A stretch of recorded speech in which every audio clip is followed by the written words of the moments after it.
Hello and welcome to the LOL Esports Round Up. We're going to cover the games that are going to take place tomorrow. Down in the Discord, you see three links: Twitter, Discord, YouTube memberships. Twitter, follow me there. Post all my links there to all my videos. Discord, join us. I think there are 300 of us now. So there's 300 members, which is nice. Join us. We BS about League as it goes on. ProTax is being generous enough to do watch parties. Not guaranteed for all the games, which is fine. But tomorrow they said they would do one, so if you'd like to join for a watch party, you may. Lastly, YouTube memberships. $3 supports me. You get a badge in the comment section, and it helps me out. $10 you get extra content. So, for instance, after this video goes up, I'm going to film another video, which is going to be my prediction on who I think wins these games. For that, YouTube members will get that video at the $10 tier, as well as NFL and NFL, American football, and fantasy football content if that interests you. So now, with this, the way I did this throughout summer, I did this for all four major regions. If you're new to the channel, I did these videos every day. I go over the games that take place during the day. So tomorrow, this video will go out midnight, 1 in the morning my time. That's just how it is because games in Mexico City, at least, are going from 4 to 11 my time. Once the last game's over, I'm going to have the board done. I'm going to take the board and I'm going to do the recording after I've written everything down and upload it. And it will be this, which is the preview for tomorrow's games the next day, as well as the recap of the games that just took place, if that all makes sense. So for those that are new to the channel. And during summer, I would put the last time teams played. Now, obviously, I think it's very fun, actually, to look at it at Worlds. But like I said, obviously, not a lot of teams have played each other before. It's never happened. But some have. So, Isurus Gaming and Mad Lions, they have played against each other before. Worlds 2019, Day 1, Mad Lions, then known as Splice. The difference between a team coming in like EG and taking the slot of somebody else's, it wasn't like the same team, with just changing names like Splice and Mad Lions. Same team, changed names, changed, branding and all that. Splice would beat Isurus both times at Worlds 2019 in play-ins. First time, Day 1, Norse Karen, throwback name, 1-0-9 on Rakan.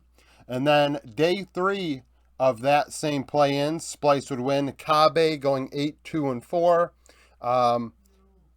Now, with this in mind, we have to think, what is the matchup to watch? I'm going to think it's Seiya versus Niski. Seiya is, in many people's opinions, the most successful Latin American player of all time. You have Niski across from him. Gravado is not great. Jelly's not great.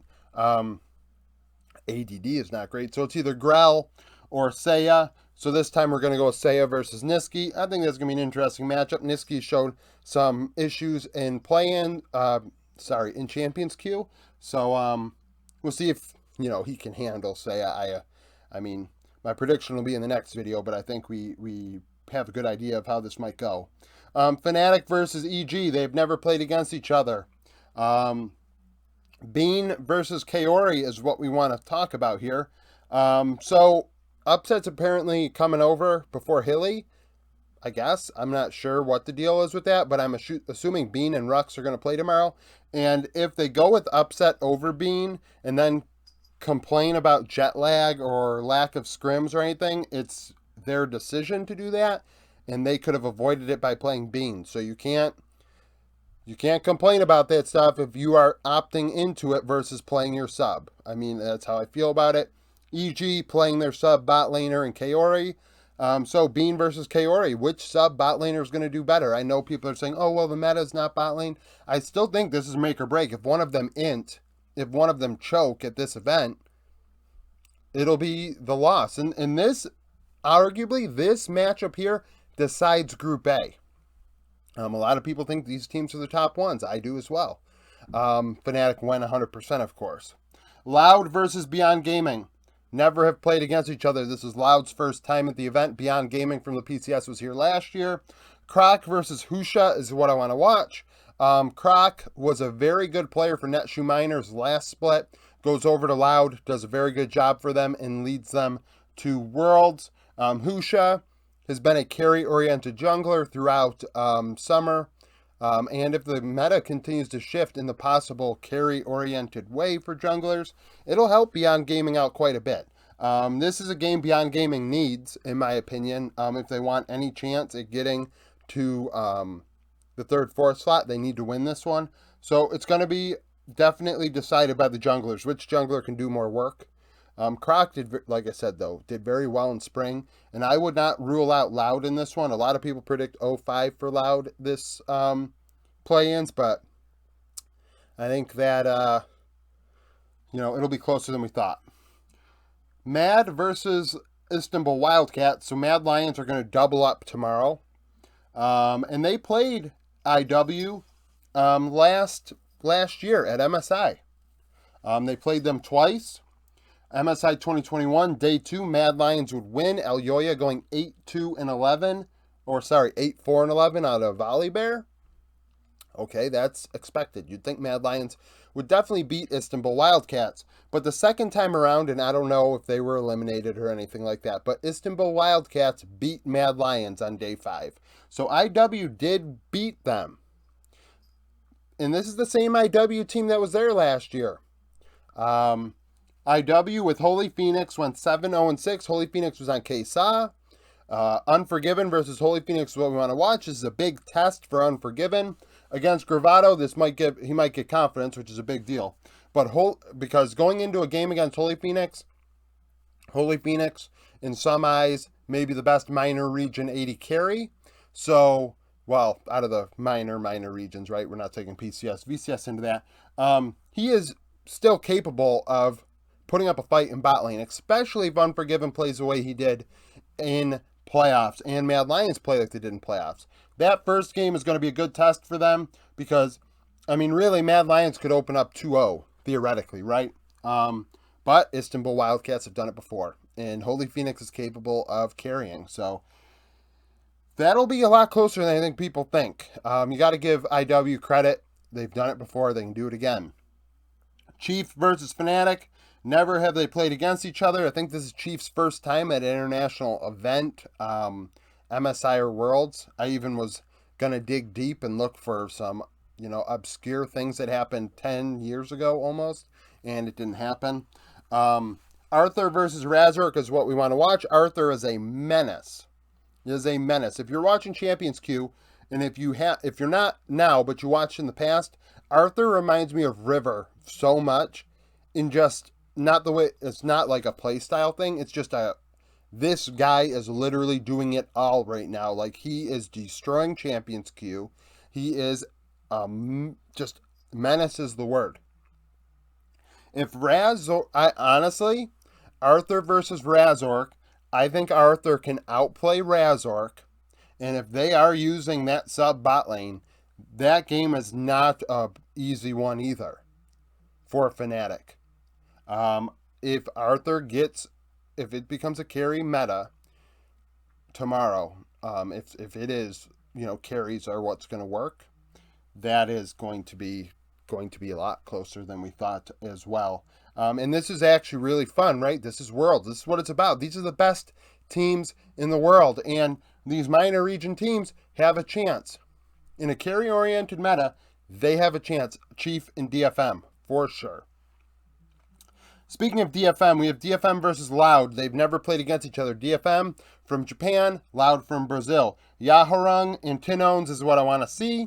Both mid laners. Tinones, similar to Seiya, has been around the block. He's played a lot of League of Legends over his career. A veteran. Yaharung is not quite as long in the tooth as he is. Definitely a player that scales to late game. Tinones, I think, can take advantage of that if you can get after him early. I didn't want to put Croc versus Steel, but similarly to the Arthur thing, you've got to watch Steel. If Steel can go off, it's going to be a problem for Loud. I think Brance versus Utapon is also something interesting. If you give Brance Ashe, I think that Loud, if you are playing Loud, you have to ban Ashe, and if you don't, you're inting draft. You have to respect, okay, if we can take comfort away, we have a shot here. Well, we have more than a shot. We're going to put away their opportunity. So that's kind of the way I'm looking at that specific matchup. But Yaharung versus Tinones is what I want to watch. Because if they're focusing on getting Brantz out of the game, Tinones is who's going to have to step up and take over. Robo versus Evie is also a thing to watch. Interesting picks out the yin-yang. I mean, you could see a ton of different picks in top lane in that matchup. We could get Urgot versus... I mean, I'm not saying that it's a good matchup when I say things like this, but Urgot versus Olaf. You got, I mean, Robo picks Tristana, TK, Rumble, Eevee picks Urgot, Mordekaiser. He's got a couple interesting picks, actually. They're escaping me, but I know his list is, like, extensive, right? So it's going to be fun. Saigon Buffalo and Istanbul Wildcats. They've never played against each other. Both went to MSI this past year, but did not cross paths. Shogun versus Holy Phoenix is what I want to watch. I didn't want to double up. I said earlier I don't want to double up on players, but Saren versus Froggy is not something I'm really interested in. And honestly, the only players that like really have my attention are Shogun and Holy Phoenix, and it's a good test. Is Shogun gonna step up? This is the game, right? So we just went over how Unforgiven and Holy Phoenix. Unforgiven's got to prove, something after summer, but Shogun has to, solidify what happened at MSI with another good performance, right? I have him as my 8th ranked AD carry.